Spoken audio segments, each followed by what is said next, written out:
Bismillahirrahmanirrahim. Assalamualaikum warahmatullahi wabarakatuh. Alhamdulillah. Assalatu wassalamu ala Rasulillah Sayyidina Muhammad ibn Abdullah wa ala alihi wa sahbihi wa man tabi'ahu wa mawalah, amma ba'd. Yang kami muliakan alim ulama, cerdik pandai, para tokoh-tokoh masyarakat, yang besar tak dihimbau gelar, yang kecil tak disebut nama, Bapak Ibu, para orang tua kami yang insyaallah senantiasa dalam naungan rahmat dan ridha Allah Subhanahu wa taala. Amin ya rabbal alamin. Yang pertama adalah saya menyampaikan permohonan maaf atas keterlambatan, karena memang 2 malam ini kami tak tidur, anak rewel, masih 4 bulan, apalagi habis imunisasi. Kami tinggal di Limbungan Rumbai, hampir ke Danau Buatan. Jadi kami mohon maaf kalau seandainya, yang penting sudah terkejar lah. Untungnya tadi sudah diisi dengan pelepasan jamaah haji. Alhamdulillah rabbil alamin. Dan sudah sarapan pula. Ya Allah, alhamdulillah rabbil alamin. Tapi kata para ulama dalam kaidah usul fikih, ma la yudraku kulluhu la yutraku kulluhu. Apa yang tak bisa dikerjakan semua, jangan ditinggalkan semua. Jadi apa yang bisa kita kerjakan, apa yang bisa kita buat sampai kita menjelang salat sunnah isyraq ini, tetap kita melaksanakan, menghadiri taman dari taman surganya Allah Subhanahu wa taala, yaitu majelis ilmu. Bapak Ibu yang dirahmati Allah Subhanahu wa taala, sekarang kita sudah masuk tanggal 4 Zulqa'dah.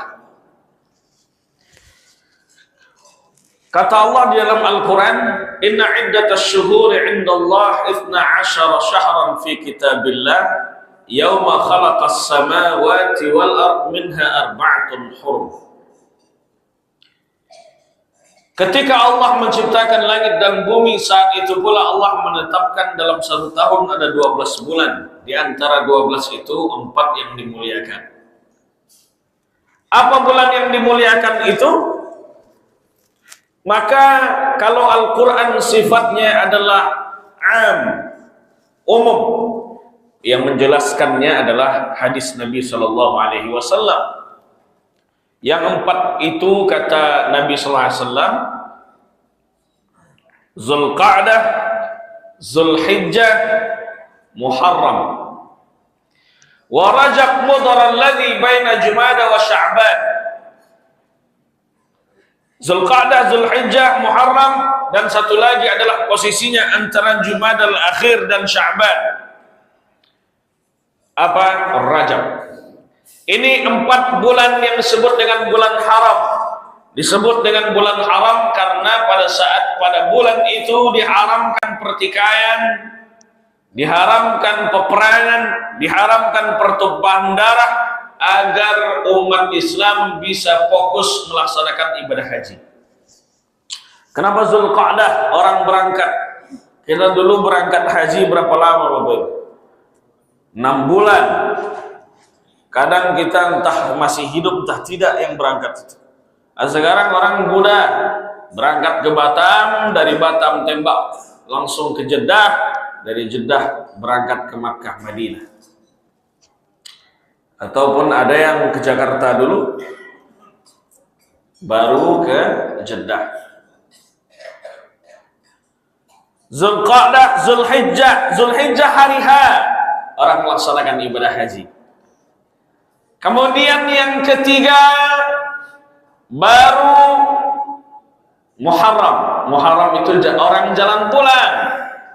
Termasuk diantaranya orang yang datang dari Syam. Syam itu setelah kita jelaskan kemarin adalah Suriah, Palestina, Yordania, Lebanon. Mereka perjalanan pulang menggunakan unta masirata syahrin, 1 bulan.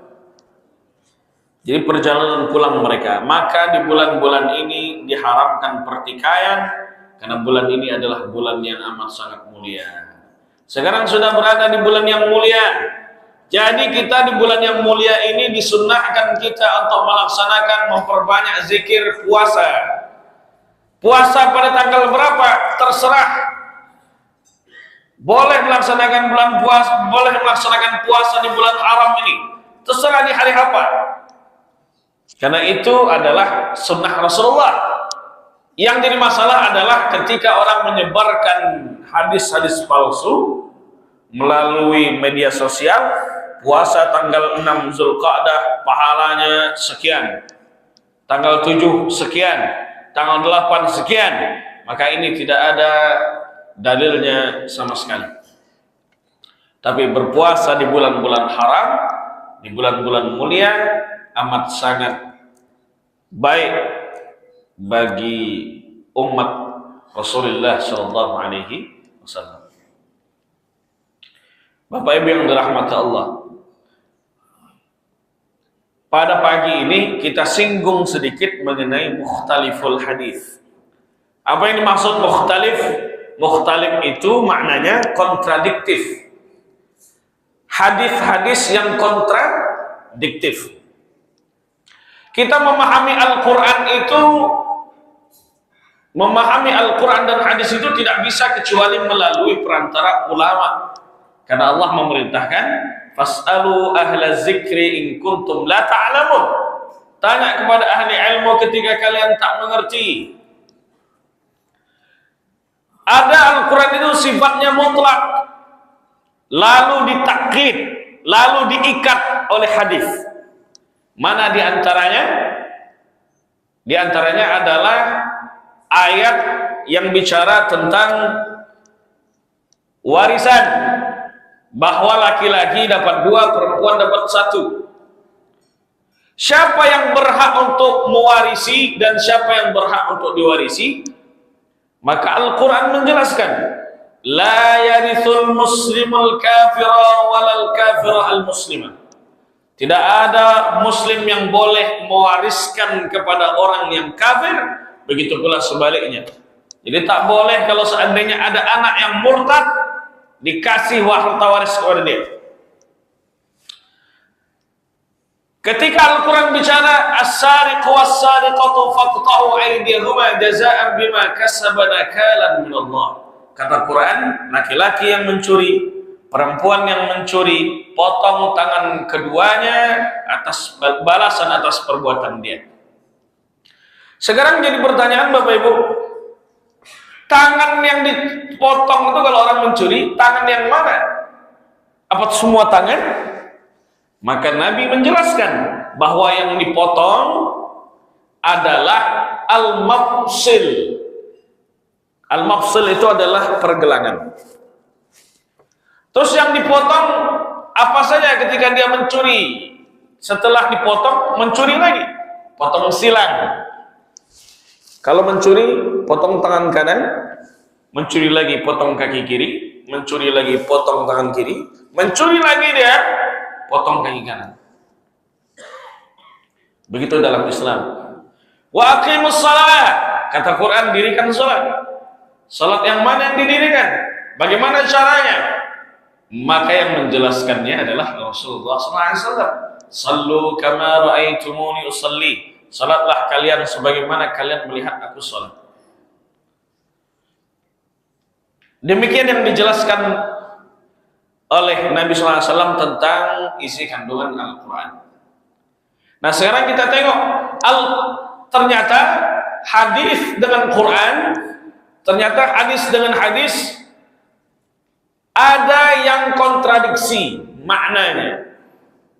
Terkadang Nabi membolehkan, terkadang Nabi melarang. Nah sekarang bagaimana kalau seandainya ada Nabi yang membolehkan, kadang Nabi membolehkan, kadang Nabi mengharamkan? Bagaimana menyimpulkan hukum? Dalam ilmu mukhtaliful hadis ada metode mentarjih, menguatkan satu dalil. Karena yang dalil ini riwayatnya lemah, maka yang dikuatkan adalah riwayat yang kuat, rawinya thiqah, rawinya jujur, rawinya kuat hafalannya. Ada yang nasikh mansukh, menghapus satu hukum, membiarkan hukum yang lainnya. Dalam Al-Quran itu ada namanya mansukhut tilawah. Mansukhut tilawah Bapak Ibu, ayatnya tidak sudah dimansukh, hukumnya masih ada. Di antaranya adalah ayat tentang rajam. Asy-syaikh wasy-syaikhatu farjumuhumal battah. Laki-laki yang sudah menikah dengan perempuan yang sudah menikah, rajam sampai mati, masukkan kepalanya ke dalam, masukkan badan ke dalam tanah, tinggalkan kepala di atas tanah, lempar dengan batu sampai meninggal dunia. Tapi rajam sekarang sudah sulit ditegakkan, bukan karena Islam tidak relevan dengan zaman. Begitu kata Syekh Ali Jum'ah, mantan mufti Mesir, beliau masih hidup saat ini.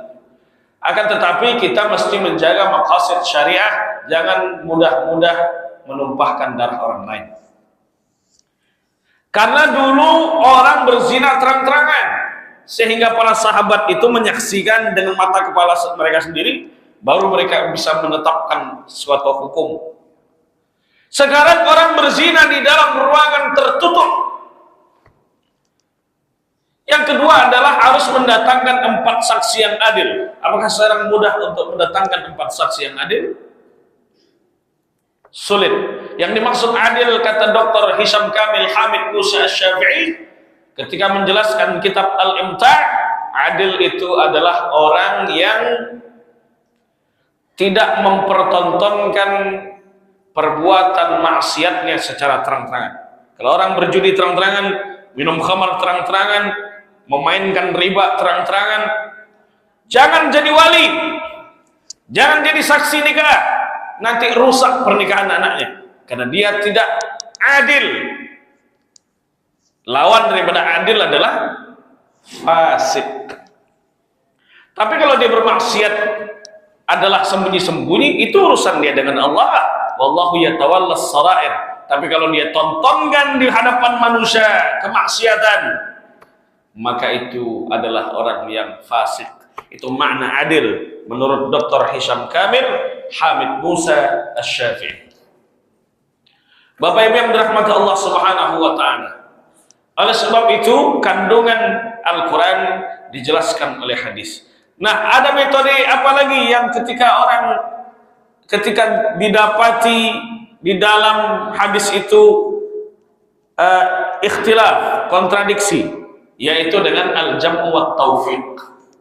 Al-jam'u wat taufiq itu adalah mengumpulkan menjadi satu tema, baru dikompromikan hukumnya. Contoh hadis kontradiktif Bapak Ibu. Pertama adalah hadis tentang Nabi SAW pernah melaksanakan puasa dari tanggal 1 sampai tanggal 9 Zulhijjah. Hadis riwayat Hafsah, kana Nabi sallallahu alaihi wasallam yasumu tis'an min Zulhijjah. Nabi sallallahu alaihi wasallam berpuasa 1 sampai 9 Zulhijjah.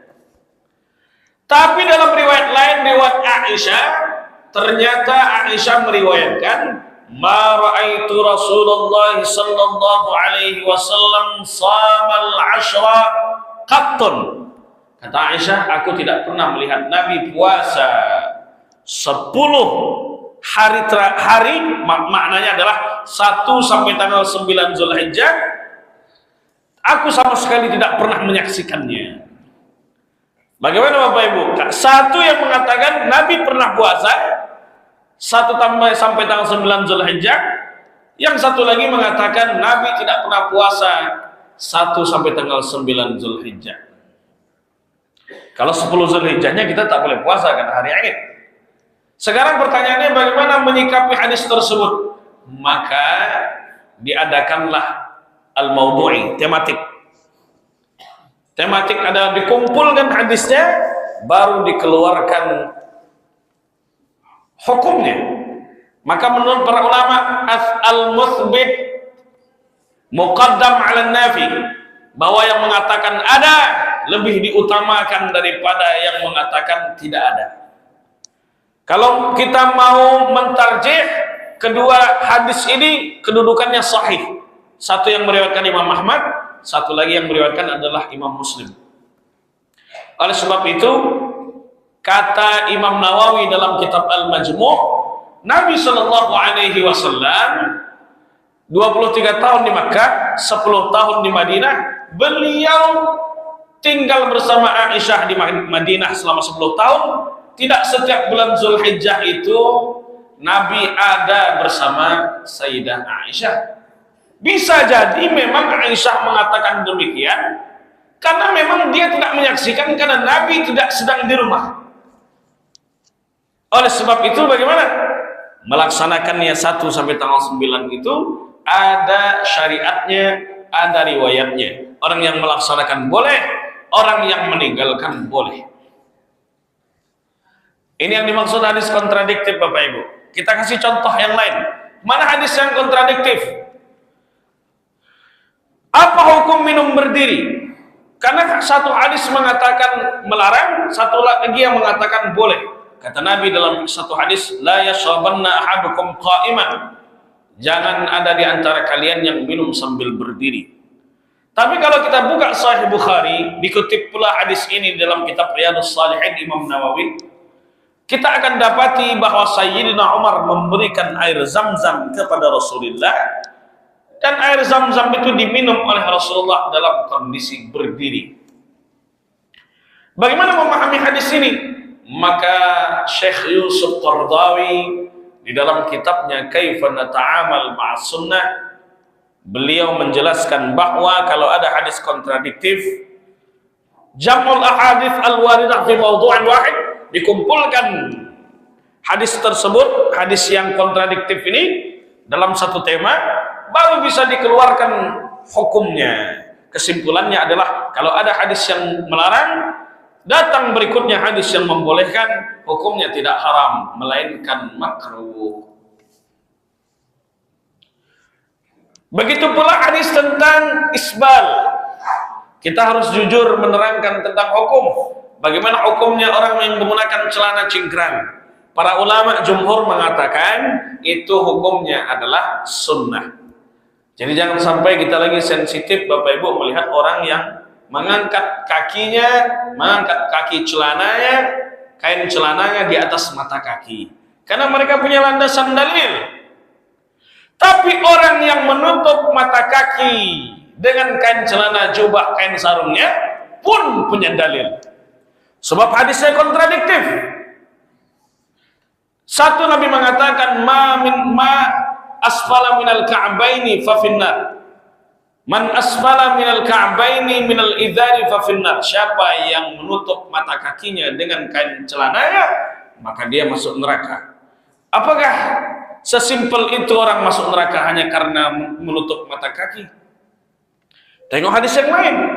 Ternyata hadis yang lain mengatakan la yanzurullah ila man jarra thawbahu khuyala, bahwa Allah tidak melihat pada hari kiamat seorang hamba yang menutup mata kakinya, dia adalah musbil, menutup mata kakinya dengan kain celananya karena dia sombong. Jadi kalau dalam fikih hadis, di sini ada illatul hadis. Kenapa dia diharamkan? Ternyata ada al-khuyala, ada kesombongan. Jadi yang menyebabkan diharamkan apa, Bapak Ibu? Sombong. Oleh sebab itu, yang menyebabkan orang masuk neraka itu karena sombongnya. Kalau justru menggunakan kain celana yang tidak menutupi mata kaki, lalu dia merasa aku paling sunnah, yang lain bid'ah, sombong atau tak sombong? Aku masuk surga dan yang lain masuk neraka, sombong atau tak sombong? Yang menyebabkan orang masuk neraka itu sombongnya. Kata Nabi, la yadkhulul jannah man kana fi qalbihi mithqala dzarratin min kibrin. Tak masuk surga, kata Nabi, orang yang di dalam hatinya masih terdapat kesombongan walaupun sebesar biji sawi. Ya Rasulullah, innar rajula yuhibbu an yakuna thawbuhu hasanan wa nahluhu hasanah. Ya Rasulullah, ada seseorang yang senang menggunakan pakaian bagus dan sendal yang bagus. Apakah dia sombong? Kata Nabi, innallaha jamil yuhibbul jamal. Sesungguhnya Allah itu indah, cinta dengan keindahan. Jadi ibu menggunakan mukena, telekung yang bagus, jilbab yang bagus, keindahan, dan Tuhan kita Tuhan yang maha indah, cinta dengan keindahan. Lalu kata Nabi, al-kibru, sombong itu adalah batarul haq, menolak kebenaran, wa ghamtun nas, dan merendahkan orang lain. Maka kita berlindung dari sifat yang sombong. Maka ini hadis yang kontradiktif. Imam Syafi'i mengatakan bahwa musbil, orang yang menutup kain celana dengan mata kakinya, adalah karah, makruh. Tapi para ulama yang lain mengatakan bahwa tidak ada masalah dengan menutup mata kaki dengan kain celana, yang penting dia tidak sombong. Karena hadis itu keluar tidak lain adalah asbabul wurudnya. Dulu kaisar-kaisar Romawi, Persia selalu menjulurkan jubahnya karena dia ingin menunjukkan aku penguasa. Bapak Ibu yang dirahmati Allah Subhanahu wa ta'ala. Mana hadis yang kontradiktif yang lainnya? Hadis Rasulullah sallallahu alaihi wasallam tentang ayah Nabi di neraka atau tidak. Kemarin sudah dijelaskan kalau tidak salah tentang itu. Karena hadisnya sahih, bahwa dikatakan oleh Nabi SAW, datang seseorang bertanya ketika dia menziarahi ayahnya, ya Rasulullah, aina abi, mana ayahku, di mana nanti ayahku nanti tempatnya di hari kiamat? Kata Nabi, inna abaka finnar, ayahmu di neraka. Lalu merenggut orang tersebut. Nabi menghiburnya dengan mengatakan, inna abi wa abaka finnar, ayahku dan ayahmu ada di neraka. Sekarang ini jadi pertanyaan, Nabi menyebutkan ayahku di situ, ayahnya Abdullah atau ayahnya yang lain? Maka dijelaskan oleh Syekh Ali Jum'ah dalam kitabnya Al-Mutasyaddidun, kana al-Arab min 'adatihim itlaqul lafzul ab lil am. Kebiasaan orang Arab itu menisbatkan ayah kepada paman karena saking dekatnya dia dengan pamannya, karena dia sudah tak lagi punya ayah, dia sebut pamannya sebagai ayahnya. Jadi yang dimaksudkan Abdullah atau Abu Talib? Abu Talib. Sedangkan Abdullah adalah orang yang ahlul fatrah, orang yang bersih dari azab Allah. Karena Allah mengatakan, "Wa ma kunna mu'adzibina hatta nab'atsa rasula." Kami tak akan mengazab suatu kaum sampai kami utus di tengah-tengah mereka itu rasul. Rasulullah jadi seorang rasul di usia 40, sedangkan Abdullah meninggal dunia, Nabi SAW belum lahir. Berarti belum ada rasul. Berarti dia adalah ahlul fatrah. Berarti Abdullah tidak diazab di hadapan Allah. Maka hadis itu kontradiktif, perlu dipahami dengan dalil yang lain.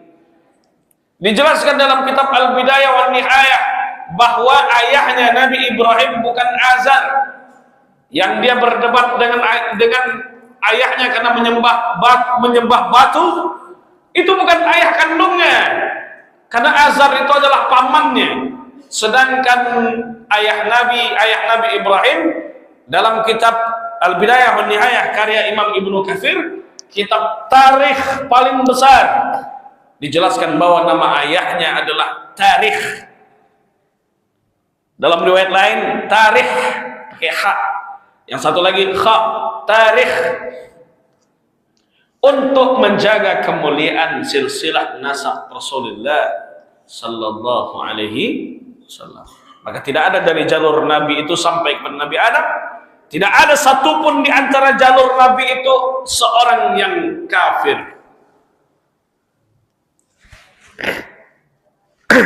Bapak Ibu yang dirahmati Allah, ini maknanya adalah bahwa hadis kontradiksi itu tidak bisa diterima satu dalil lalu dibuang dalil yang lain tanpa kita memperhatikan dalil-dalil yang lain. Termasuk diantaranya kalau kita buka hadis riwayat Bukhari, dijelaskan bahwa penciptaan langit dan bumi 7 hari 7 malam. Kalau kita buka Quran, Penciptaan langit dan bumi berapa hari?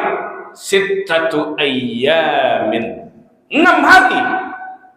Berarti kaidahnya kalau hadis bertentangan dengan Quran, maka dinasakh, dihapus yang hadis, karena sumber dalil utama yang pertama adalah Al-Quran. Begitu kata Imam Khatib Al-Baghdadi ketika menjelaskan hadis ini. Imam Khatib Al-Baghdadi adalah salah satu ulama hadis yang ada di Irak. Bapak Ibu yang dirahmati Allah Subhanahu wa taala. Udah selesai nih Bapak ya. Ya 5 menit lagi. Bahwa mana satu lagi saya kasih contoh apa di antara hadis yang kontradiktif itu? Hadis tentang musik. Nah, yang sekarang sedang viral. Apa hukum musik? Karena dalilnya sahih. La yakunanna aqwa min ummati aqwamun yastahilluna al-hira wal harira wal khamra wal ma'azif. Nanti akan datang di antara umatku itu yang menghalalkan al-hira. Al-hira artinya zina, wal harira maknanya sutra, wal khamra khamar. Yang keempat adalah al-ma'azif. Sebenarnya ma'azif ini kalau diterjemahkan kecapi, tapi orang-orang para ulama sebagian menerjemahkan sebagai alat-alat musik. Apakah haram secara mutlak? Kalau kita buka hadis yang lain, Nabi perintahkan bahwa a'linu an-nikah, umumkan pernikahan. Waj'aluhu fil masajid, buat akadnya di masjid. Wadribu alaihi bid-dufuf, pukulkan gendang. Gendang alat musik atau tak alat musik? Alat musik. Hadisnya kontradiktif. Lalu bagaimana menjelaskan hadis ini? Nah, kalau kita tengok hadis yang pertama tadi, apakah zina, khamar, kemudian sutra, kemudian satu lagi apa? Alat musik punya kedudukan yang sama? Zina haram secara mutlak, tak ada satupun dalil yang membolehkan. Berarti para ulama sepakat tentang keharamannya. Yang kedua, al-harir, sutra. Ternyata sutra boleh bagi perempuan, tak boleh bagi laki-laki. Berarti tidak punya kedudukan yang sama. Yang ketiga adalah al-khamar. Khamar boleh dalam satu kondisi, ketika dia menjadi obat. Yang keempat adalah alat-alat musik. Maka wow di situ, dan itu kata para ulama adalah iqtiran, diikut sertakan. Maknanya adalah hadis ini haram orang berzina, dia pakai sutra, dia minum khamar, disertai dia main musik. Jadi maknanya adalah disertai. Bukan Nabi SAW itu menunjukkan bahwa mereka di antara 4 ini punya kedudukan yang sama secara hukum. Karena hadis tentang ruqyah, tamimah, dan tentang jimat itu satu hadis yang sama. Apakah disebutkan dalam satu hadis maknanya punya kedudukan yang sama-sama haram? Ruqyah tak haram. Maka hadis yang kontradiktif ini perlu dijelaskan, perlu disimpulkan. Ketika melihat ada hadis yang dia berbeda, maka dikaji ulang dulu. Ternyata yang haram itu bukan alatnya, sebab Bapak Ibu hukum tidak terpaut pada alat. Apa hukum pisau? Tak ada. Hukum terpaut pada perbuatannya. Kalau pisau dipakai menyembelih hewan kurban, perbuatan menyembelih hewan kurban berpahala. Kalau pisau dipakai untuk menikam orang, menikamnya dosa. Hukum tidak terpaut pada alat. Apa hukum mikrofon? Tak ada. Sampat dulu di Masjidil Haram orang mengharamkan mikrofon. Lalu datang Syekh Mutawalli Sya'rawi mengatakan kepada orang yang mengharamkan, kalau mikrofon haram, maka kacamatamu haram. Oh, ini kan alat untuk melihat. Mikrofon alat untuk membesarkan suara. Hukum tidak terpaut pada alat. Apa hukum HP? Tak ada. ketika HP dipakai untuk berdakwah baik, ketika dipakai untuk bermaksiat maka haram perbuatannya, bukan pada HP-nya. Begitu pula dengan alat musik, hukum tidak terpaut pada alat, tapi terpaut pada penyajiannya. Ternyata ketika dipakai untuk musik itu adalah musik Islami, membuat orang semakin cinta dengan ibunya, membuat orang semakin kenal dengan nabinya, membuat orang semakin ingat dengan kematian, maka musiknya boleh. Tapi ketika musik itu membuat orang bersyahwat, lupa dengan Allah, lupa dengan ibadah, datang macam orang pesta, kemudian berjoget-joget, yang menyanyi perempuan, yang berjoget-joget adalah perempuan, yang menyaksikan bapak-bapak. Maka inilah yang disebut dengan musik yang haram. Karena tidak bisa menyimpulkan suatu hukum dengan kita menerima satu hadis, menolak hadis yang lain, padahal kedudukan hadisnya sama. Dalam hadis riwayat Bukhari, ada dua budak perempuan memainkan gendang di rumah Nabi dengan memainkan bu'ath, musik perdamaian. Lalu kata Abu Bakar, apakah seruling syaitan dimainkan di rumah Nabi? Dia marah. Lalu Nabi mengatakan, dakhuma ya Abu Bakrin, tinggalkan keduanya wahai Abu Bakrin, fa inna likulli qaumin id, bahwa setiap kaum itu ada hari rayanya, wa hadza iduna, dan ini hari raya kita. Oleh sebab itu ini hadis yang kontradiktif, tak bisa kita tolak satu hadis kita tinggalkan hadis yang lainnya. Sebenarnya Bapak Ibu, kalau seandainya kawan-kawan kita dari Salafi ini, mereka mengamalkan apa yang mereka yakini tanpa menyalahkan pendapat orang, tanpa merendahkan orang lain, tanpa mengusik amalan kaum muslimin, tentu kita akan bertoleransi. Sebab kita kepada yang non muslim saja toleransi kita tinggi, apalagi kepada yang muslim. Yang jadi masalah adalah ketika sudah menyebarkan pahamnya dan menyalahkan orang lain, mengatakan orang sholawatan, maulidan dan sebagainya adalah ahli bid'ah, padahal masih banyak orang yang belum mengenal Islam, padahal masih banyak orang yang belum menutup aurat, padahal masih banyak orang yang terjun di dunia judi online, padahal masih banyak orang yang menyembah batu. Target dakwah kita ini masih sangat luas. Dulu Wali Songo itu datang ke Nusantara mengislamkan yang kafir. Sekarang ada orang yang mengkafirkan yang sudah Islam. Ini yang jadi masalah. Maka timbul keributan. Kalau seandainya ada toleransi kepada sesama, maka kita pun akan senantiasa menjaga ukhuwah kepada sesama. Dan tapi kita respect dan kita bertoleransi kepada orang yang tetap mau duduk bersama kita, walaupun punya pemahaman yang berbeda. Terima kasih atas segala perhatian. Mohon maaf atas segala kekurangan. Mohon maaf atas keterlambatan. Dan mudah-mudahan kita senantiasa mendapatkan naungan ridha, taufik dari Allah Subhanahu wa Ta'ala. Kita salat sunnah isyraq dan kita sarapannya di rumah masing-masing lagi. Kita sudah sarapan di dalam masjid. Assalamualaikum warahmatullahi wabarakatuh.